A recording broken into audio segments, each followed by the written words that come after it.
स्कंद पुराणांतर्गत वैशाख मास महात्म्य। वैशाख मास महात्म्य दूसरा अध्याय। वैशाख मास में विविध वस्तुओं के दान का महत्व तथा वैशाख स्नान के नियम। नारद जी कहते हैं, वैशाख मास में धूप से तपे और थके मांदे ब्राह्मणों को श्रमनाशक सुखद पलंग देकर मनुष्य कभी जन्म मृत्यु आदि के क्लेशों से कष्ट नहीं पाता।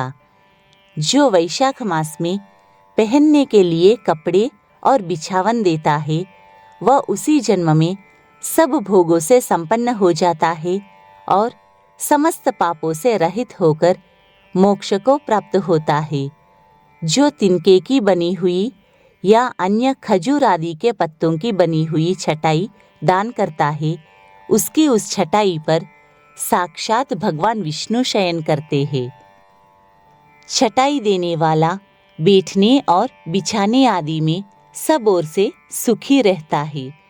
जो सोने के लिए छटाई और कंबल देता है, वह उतने ही मात्र से मुक्त हो जाता है।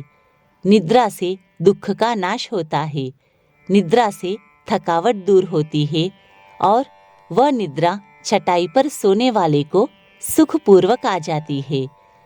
धूप से कष्ट पाए हुए श्रेष्ठ ब्राह्मण को जो सूक्ष्मतर वस्त्र दान करता है, वह पूर्ण आयु और परलोक में उत्तम गति को पाता है। जो पुरुष ब्राह्मण को फूल और रोली देता है, वह लौकिक भोगों का भोग करके मोक्ष को प्राप्त होता है। जो खस, कुश और जल से वासित चंदन देता है, वह सब भोगों में देवताओं की सहायता पाता है तथा उसके पाप और दुख की हानि होकर परमानंद की प्राप्ति होती है। वैशाख के धर्म को जानने वाला जो पुरुष गोरोचन और कस्तूरी का दान करता है, वह तीनों तापों से मुक्त होकर परम शांति को प्राप्त होता है। जो विश्रामशाला बनवाकर प्याऊ सहित ब्राह्मण को दान करता है, वह लोकों का अधिपति होता है। जो सड़क के किनारे बगीचा, पोखरा, कुआं और मंडप बनवाता है, वह धर्मात्मा है। उसे पुत्रों की क्या आवश्यकता है। उत्तम शास्त्र का श्रवण, तीर्थयात्रा, सत्संग, जलदान, अन्नदान, पीपल का वृक्ष लगाना तथा पुत्र, इन 7 को विघ्न पुरुष संतान मानते हैं। जो वैशाख मास में तापनाशक तक्र दान करता है, वह इस पृथ्वी पर विद्वान और धनवान होता है। धूप के समय मट्ठे के समान कोई दान नहीं, इसलिए रास्ते के थके मांदे ब्राह्मण को मट्ठा देना चाहिए। जो वैशाख मास में धूप की शांति के लिए दही और खांड दान करता है तथा विष्णु प्रिय वैशाख मास में जो स्वच्छ चावल देता है, वह पूर्ण आयु और संपूर्ण यज्ञों का फल पाता है। जो पुरुष ब्राह्मण के लिए गोघृत अर्पण करता है, वह अश्वमेध यज्ञ का फल पाकर विष्णु लोक में आनंद का अनुभव करता है। जो दिन के ताप की शांति के लिए सायंकाल में ब्राह्मण को ऊख दान करता है, उसको अक्षय पुण्य प्राप्त होता है। जो वैशाख मास में शाम को ब्राह्मण के लिए फल और शरबत देता है, उससे उसके पितरों को निश्चय ही अमृतपान का अवसर मिलता है। जो वैशाख के महीने में पके हुए आम के फल के साथ शरबत देता है, उसके सारे पाप निश्चय ही नष्ट हो जाते हैं।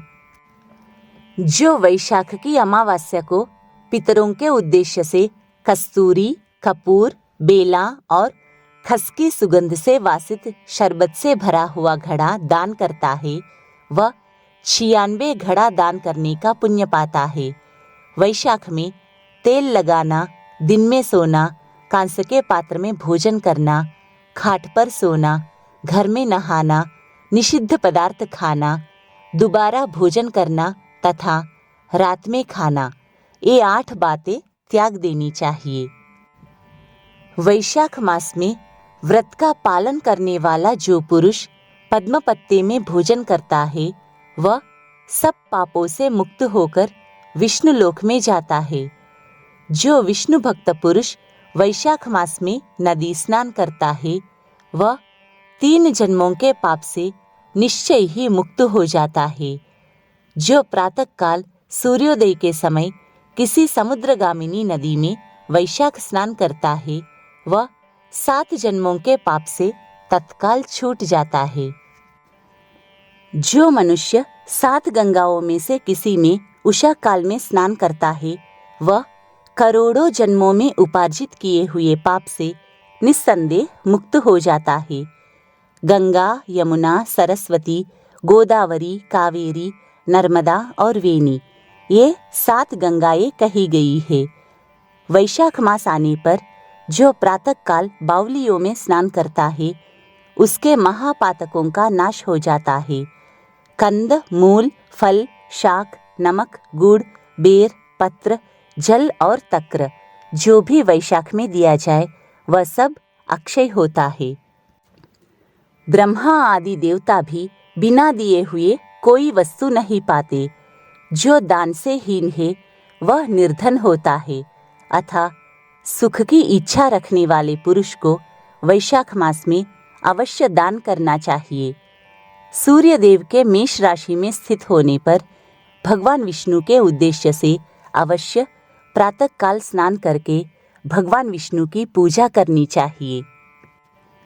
कोई महीरथ नामक एक राजा था जो कामनाओं में आसक्त और अजितेंद्रिय था। वह केवल वैशाख स्नान के सुयोग से स्वतः वैकुंठ धाम को चला गया। वैशाख मास के देवता भगवान मधुसूदन है, अतएव वह सफल मास है। वैशाख मास में भगवान की प्रार्थना का मंत्र इस प्रकार है। मधुसूदन देवेश वैशाखे मेषगे रवौ प्रातः स्नानम करिष्यामि निर्विघ्नं कुरु माधवा। अर्थात हे मधुसूदन, हे देवेश्वर माधव, मैं मेष राशि में सूर्य के स्थित होने पर वैशाख मास में प्रातः स्नान करूंगा। आप इसे निर्विघ्न पूर्ण कीजिए।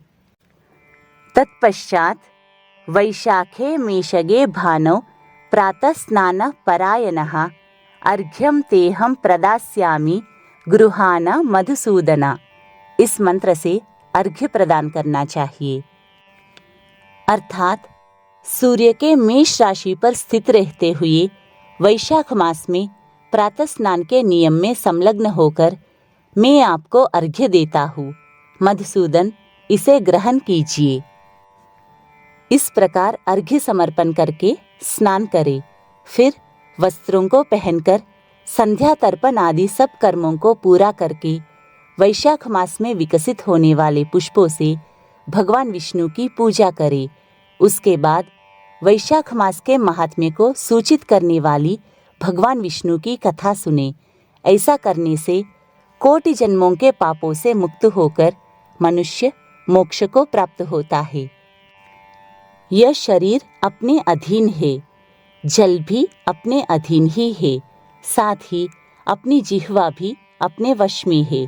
अतः इस स्वाधीन शरीर से स्वाधीन जल में स्नान करके स्वाधीन जिह्वा से हरि इन 2 अक्षरों का उच्चारण करें। जो वैशाख मास में तुलसी दल से भगवान विष्णु की पूजा करता है वह विष्णु की सायुज्य मुक्ति को पाता है। अतः अनेक प्रकार के भक्ति मार्ग से तथा भांति भांति के व्रतों द्वारा भगवान विष्णु की सेवा तथा उनके सगुण या निर्गुण स्वरूप का अनन्य चित्त से ध्यान करना चाहिए।